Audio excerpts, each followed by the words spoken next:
I now request Mr. Alok Lahat, Indian Community Leader, Barcelona, to please welcome Shri Raghvendra Kumar Singh ji.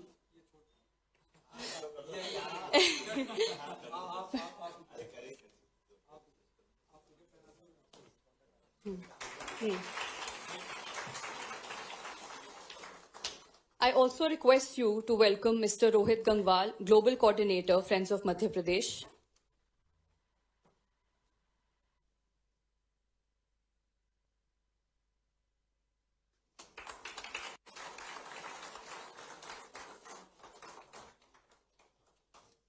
I now request Mr. Aditya Kandele, Indian Community, to please welcome Mr. Alok Lahat, Indian Community Leader, Barcelona.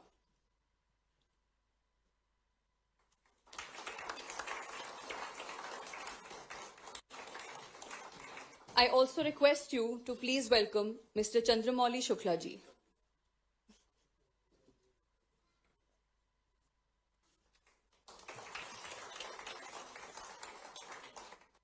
I also request you to welcome Mr. Vishal Singh Chauhan ji.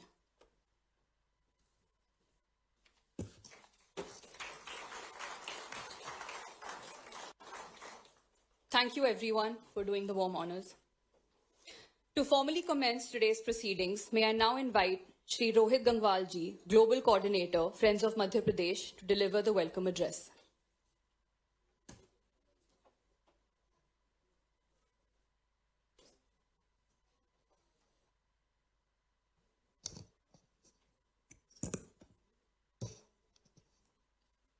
Good evening, everyone. Buenos noches. आप सभी को नमस्कार. जय Mahakal. Barcelona की खूबसूरत धरती पर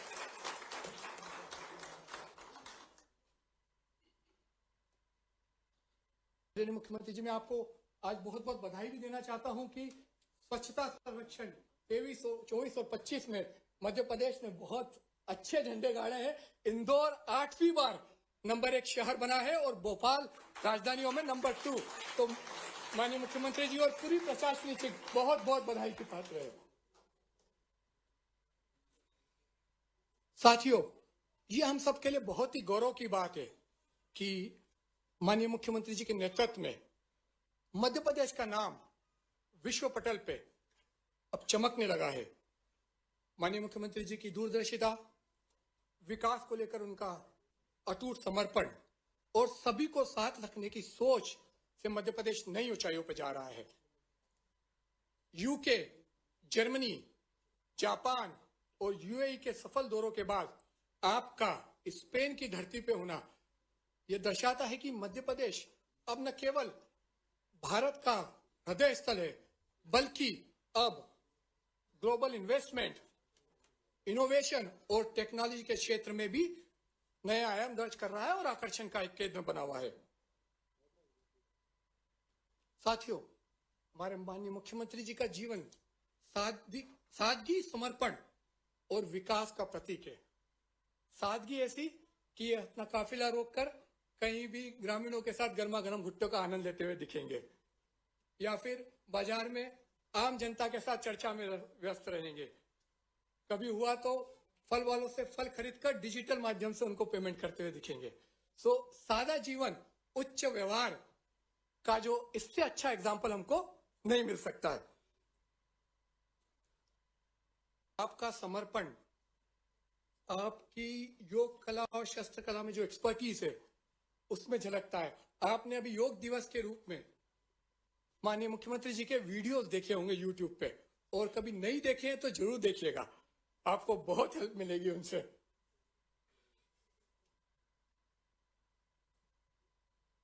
माननीय मुख्यमंत्री जी ने उज्जैन से अपना राजनीतिक सफर शुरू किया था. छात्र राजनीति से लेके 3 बार विधायक वो उज्जैन से रहे हैं. मध्य प्रदेश सरकार में शिक्षा मंत्री रहते हुए उन्होंने हायर एजुकेशन के सेक्टर में बहुत ही उल्लेखनीय काम किया है. उन्होंने युवा वर्ग को डिजिटल एजुकेशन के लिए प्रेरित किया और उसके परिणाम हमको लगातार मिल रहे हैं. उज्जैन विकास प्राधिकरण, उज्जैन डेवलपमेंट अथॉरिटी के अध्यक्ष रहते हुए उन्होंने उज्जैन के डेवलपमेंट के लिए चमत्कारिक काम किया है। उज्जैन को न केवल धार्मिक नगरी बल्कि एक स्वच्छ, सुरक्षित, टेक्निकली इनोवेटिव नगरी में, सिटी में कन्वर्ट करने के लिए भी उनका बहुत बहुत प्रयास रहा है। डॉक्टर मोहन यादव जी का संपूर्ण जीवन और कार्य हमें यह दर्शाता है कि नेतृत्व केवल कुर्सी पाने के लिए नहीं है। नेतृत्व केवल कुर्सी पाने का नाम नहीं है। जनता के चेहरे पे मुस्कान लाने का नाम नेतृत्व है। मैं माननीय मुख्यमंत्री जी के लिए यही कहना चाहूंगा, हर मुस्कान में झलकता है आपका प्रयास, हर मुस्कान में झलकता है आपका प्रयास, हर गांव, हर गली में दिखता है विकास। आपके नेतृत्व ने दिए मध्य प्रदेश को नई आस, जन जन में जागा है नया आत्मविश्वास।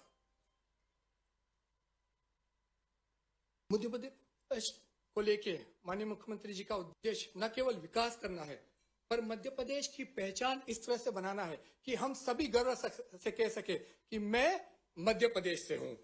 क्या कह सके हम? मैं मध्य प्रदेश से हूं।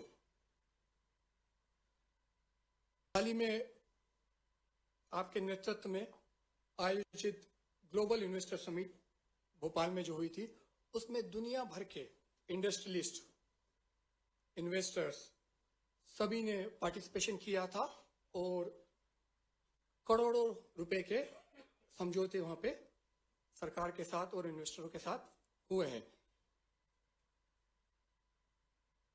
मुख्यमंत्री जी की दूरदर्शिता और सकारात्मक नीतियों ने मध्य प्रदेश को निवेशकों के लिए सबसे पसंदीदा और भरोसेमंद प्रदेश बना दिया है।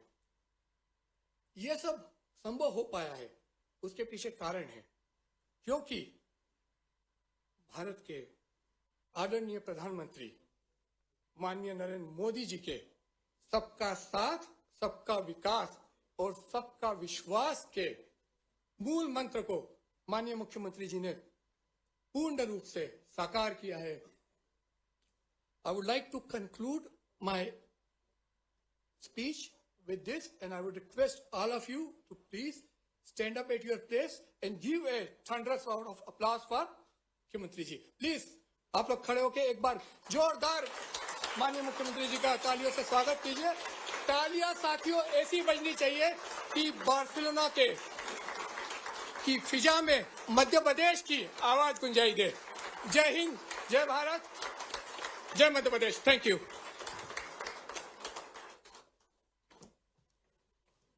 Thank you so much, sir, for that warm and thoughtful welcome. Your words truly set the tone for what promises to be an engaging and inspiring session ahead.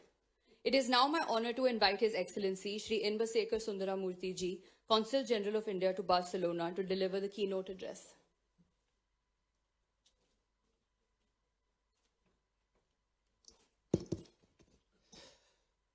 Good evening to all of you. सब भारतवासियों और सब लोगों के लिए मेरा तरफ से on behalf of Consulate General of India, we would like to give our honors to Honorable CM Sahab, Chief Minister of a very important state, Madhya Pradesh. I don't need to give explanation to you, but we are proud and honored to have you here.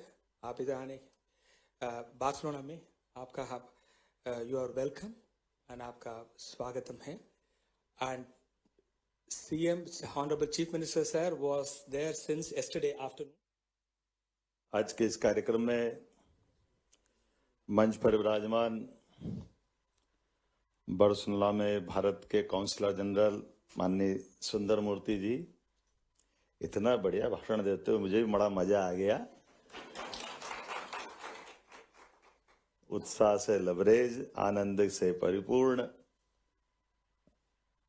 इस अवसर पर मंच पर मौजूद हमारे PS industry श्रीमान Raghavendra Singh ji, commissioner Sudam Khade जी, Ilya राजा जी, चंद्रमौली शुक्ला जी और रोहित भाई, तुमने भी गजब किया। कहां से लाया भाषण लिखवा के पता नहीं चला,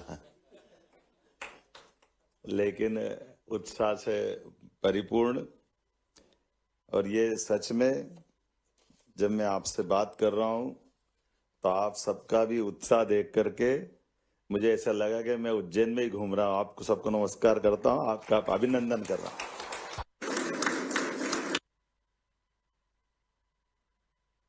हमारे यहाँ कहावत है, हंडी के चावल सबको नहीं देखना पड़ते, एक आध दबा लो तो मालूम पड़ जाता कि ये पक गए।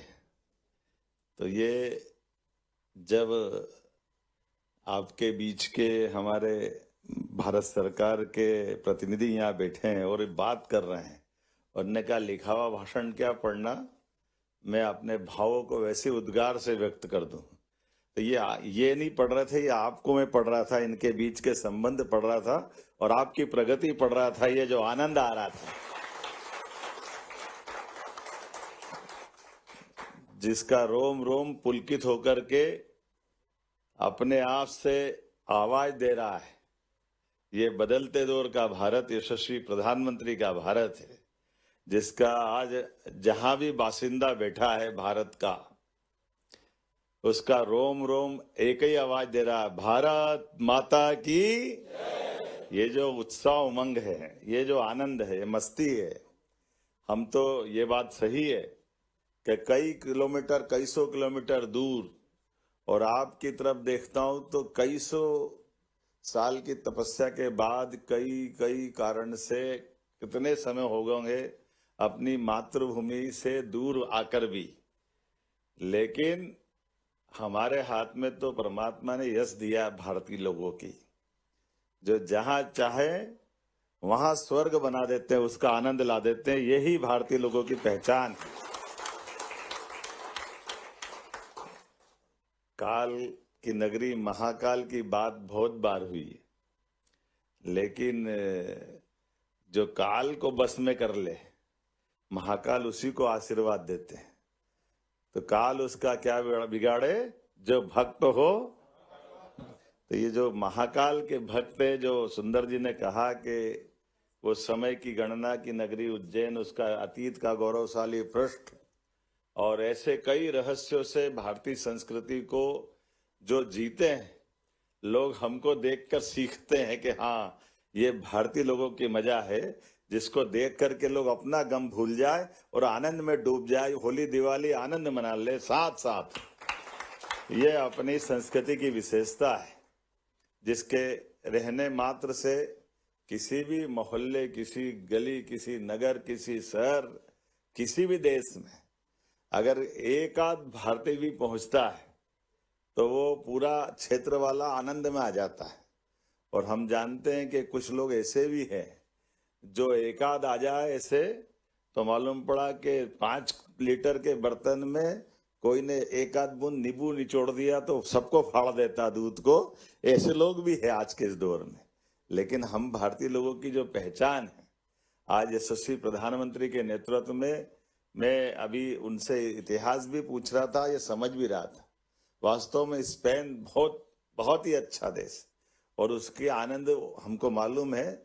जैसे दूध में शक्कर मिल जाती है, ऐसे आपके आने से इसके आनंद और बढ़ गए। ये एहसास हो रहा है कि हाँ, भारत के लोग स्पेन के अंदर भी, बार्सिलोना में भी जो आनंद बढ़ा रहे हैं, ये हमारे लिए कुल मिलाकर के भारत की संस्कृति को जानने समझने वाले लोग जो भारत को जीते हैं उनसे ही मालूम पड़ता है।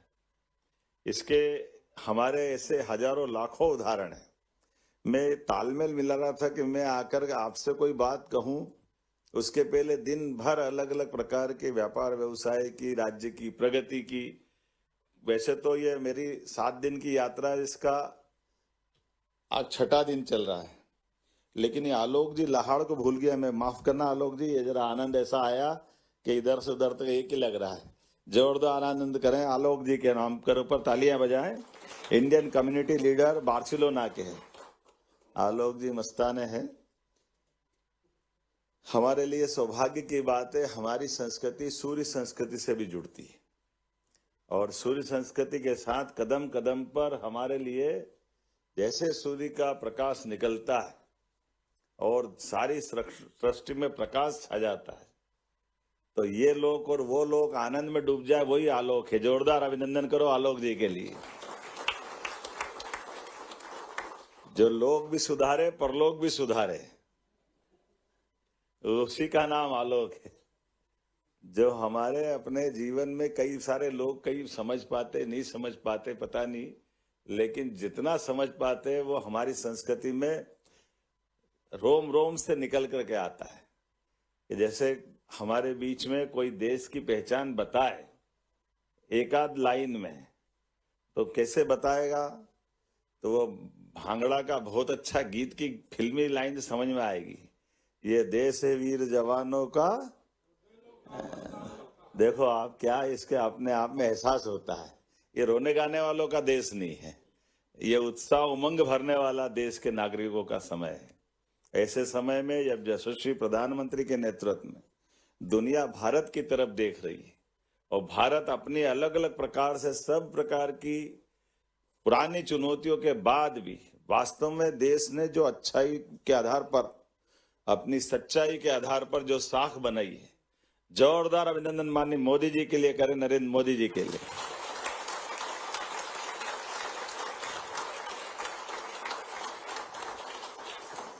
मैं कल आज ऐसे कई जगह अपने देश के विशेषताओं के साथ बात करने के लिए चर्चा कर रहा था, अपनी विशेषता बताने की। अब मेरे से ज्यादा तो आप बता रहे हो उनकी सारी बातों का, और वाकई अद्भुत भी है। लोग दांतों तली उंगली दबा लेते हैं कि ये भारत वही भारत है क्या जो हमने कहा कि जियो और जीने दो की बात कहता है तो करके कैसे दिखाता है। यूरोपीय यूनियन के देश कितने हैं? 40 से ज्यादा है। कितने हैं? और सबकी आबादी जोड़ लो तो आबादी 74 करोड़ के आसपास बताइए, शायद मैं सही हूं, है ना? और ऐसी इतनी बड़ी आबादी में उस देश की विशेषता अगर भारत से इस बात को देखो कि हाँ, भारत वो देश है जो 80 करोड़ नागरिकों को अपने खुद के भंडार से सबके लिए अन्न की व्यवस्था कर रहा है, भोजन की व्यवस्था कर रहा है। ये हमारी अंदर की ताकत दिखाई दे रही है कि हमारे आज बदलते दौर में भारत की आर्थिक प्रगति की बात देखो तो सारी दूर में दुनिया में कहा 2014 के पहले भारत 11वें नंबर पे था, और अभी मैं भाषण दे रहा हूं तब तक 4थे नंबर पे। और ये माननीय मोदी जी की चुनाव का ये संपन्न होगी यात्रा, तब तक भारत 3रे नंबर पे पहुंच जाएगा। ये कम बड़ी बात नहीं, जोरदार अभिनंदन करो। ये बदलते दौर का भारत सारे प्रकार की व्यवस्थाओं के बीच अपने नागरिकों के साथ जुड़ करके, जो अपने 8 करोड़ के आसपास नागरिकों, मुझे मालूम पड़ा कि यहाँ के लिए भी अपन बात करें तो ये आपके विरासत से विकास के लिए स्पेन का बड़ा गौरवशाली अतीत बताते हैं। बड़ी सौभाग्य की बात भी है कि कल्चर से भी प्रेम करते हैं स्पेन के लोग, और अपनी वर्तमान के विकास के नवाचार के लिए नई प्रकार की व्यवस्था के साथ जीते हुए। लेकिन अगर इस पूरे मामले में देखें तो विरासत से विकास की ओर तो हमारे बहुत सारे एक जैसे विचार, एक जैसी अपनी राजनीतिक यात्रा के वो सब इथिक्स भी जुड़ते हैं। जब हमको विरासत से विकास की बात करते हैं तो इसीलिए तो भारत भी कहता है कि कुछ बात है कि हस्ती मिटती नहीं हमारी।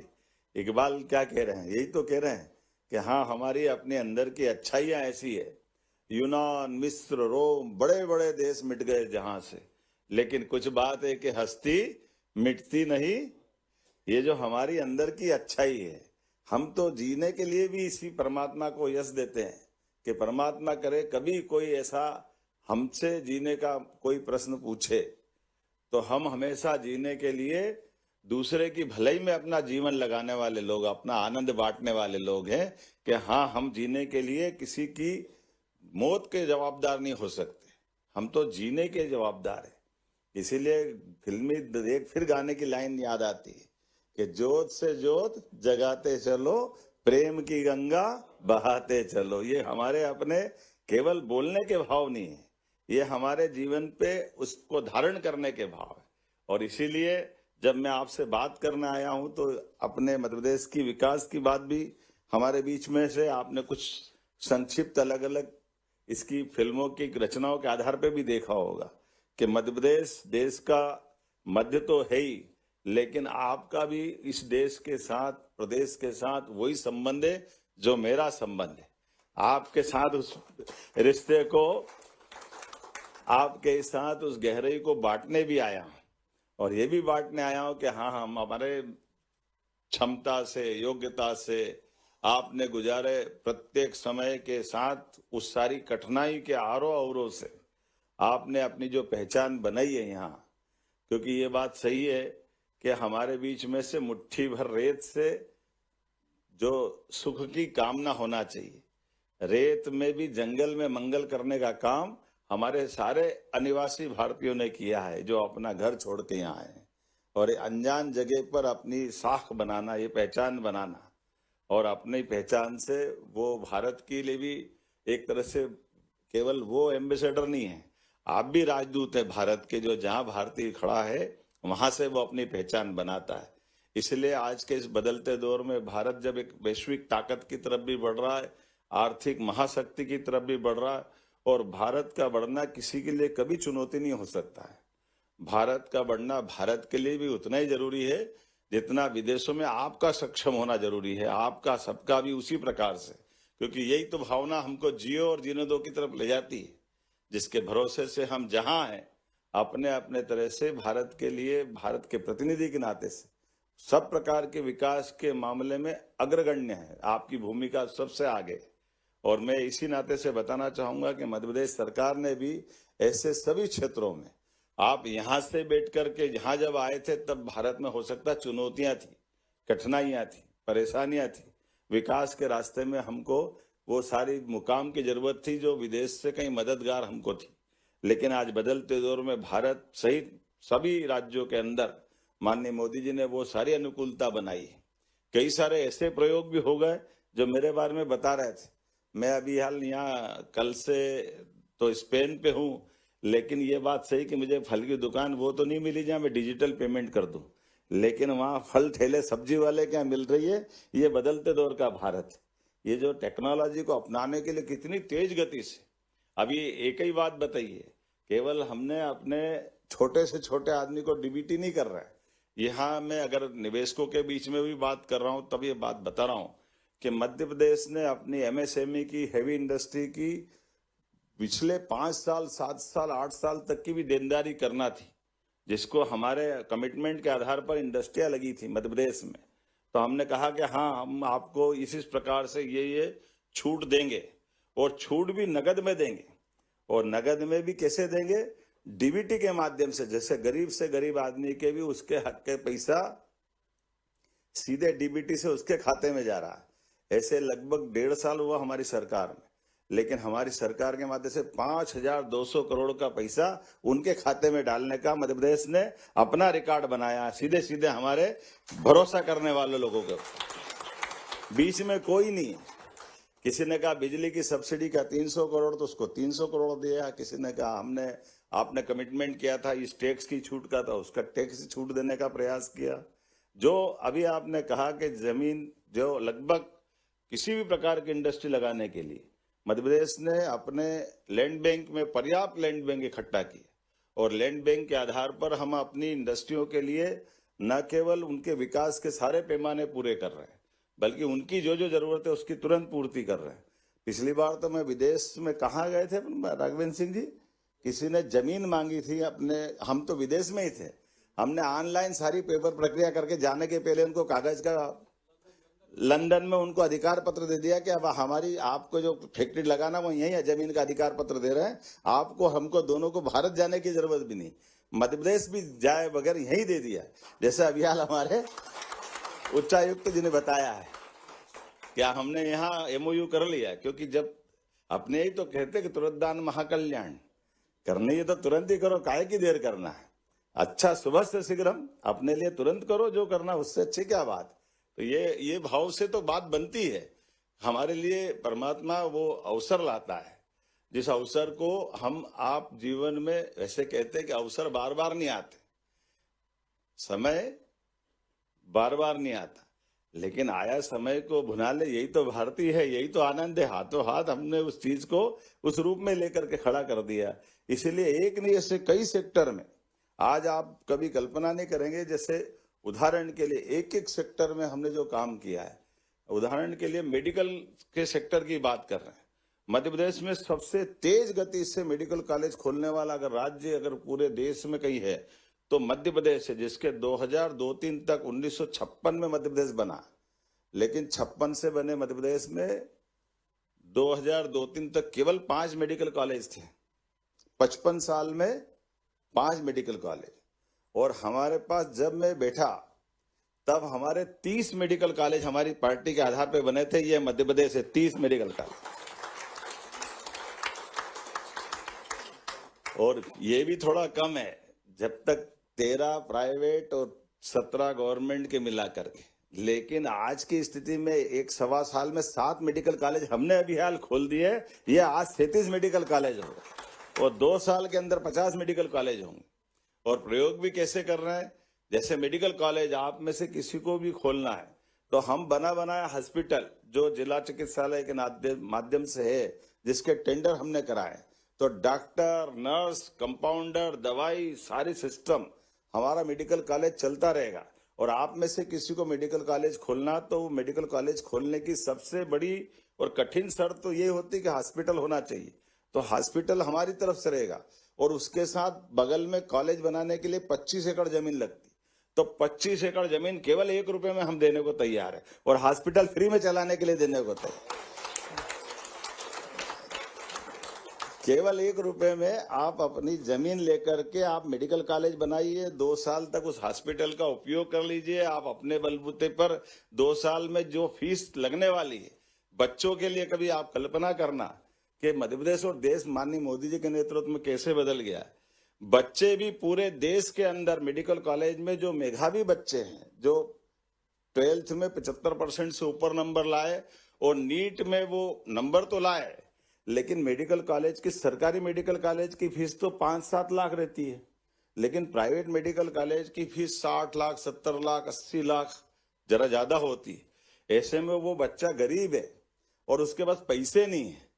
तो हमने कहा कोई बात नहीं, हमारे अपने राज्य के अंदर डॉक्टर तो बनेगा, तो हमने ऐसे सारे बच्चों की पूरी फीस सरकार से भरने का निर्णय लिया कि हम भर देंगे फीस, लेकिन डॉक्टर बनाने वाले।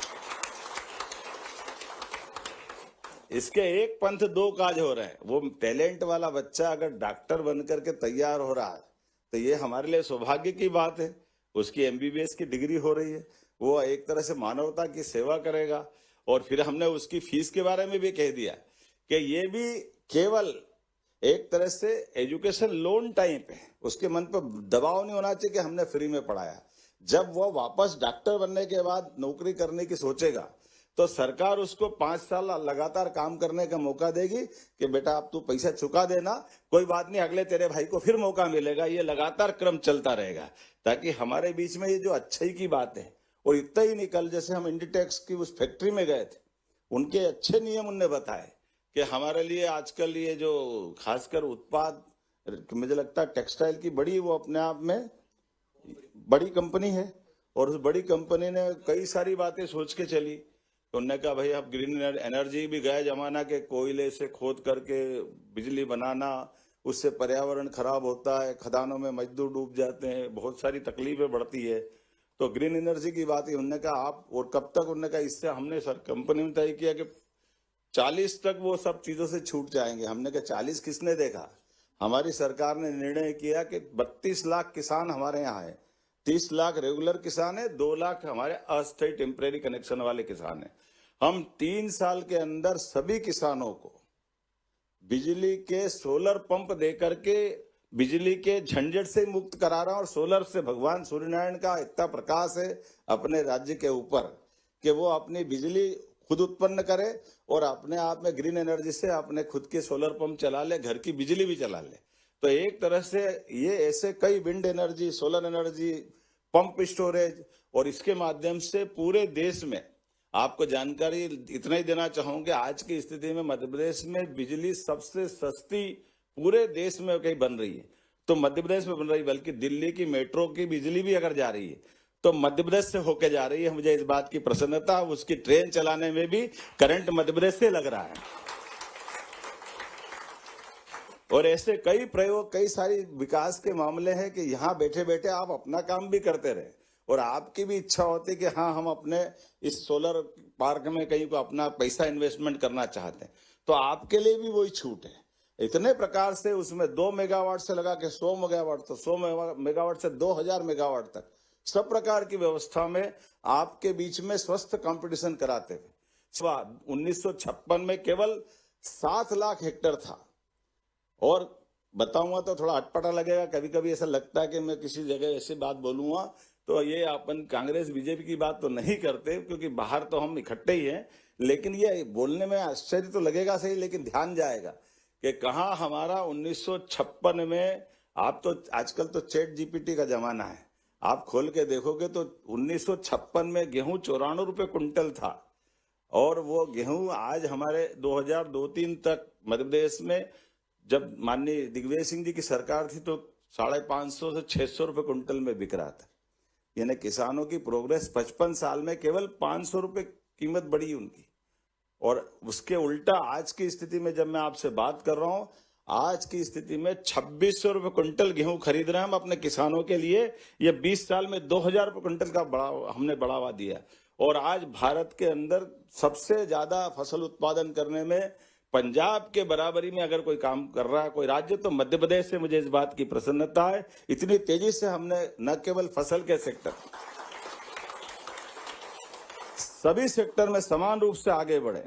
और आप कौन सा क्षेत्र छूटेगा जिसमें मैं बात करूंगा तो डिफेंस सेक्टर से लगा करके हमारे बीच में आज अपने स्पेन के अंदर बहुत सारे प्रकार से जो हमने संभावना वाले क्षेत्र निकाले। जैसे आपने कहा, मैं एग्रीकल्चर सेक्टर की बात कर रहा हूँ, हार्टिकल्चर की बात कर रहा हूँ। हर एक सेक्टर में बराबरी से उत्पाद को बढ़ावा देते हुए सरकार बहुत जबरदस्त रूप से, तो फूड प्रोसेसिंग, एग्रो इंडस्ट्री के हमारे अलग अलग प्रकार के mega food park, cold chain, warehouse जैसी सुविधाएं तैयार है।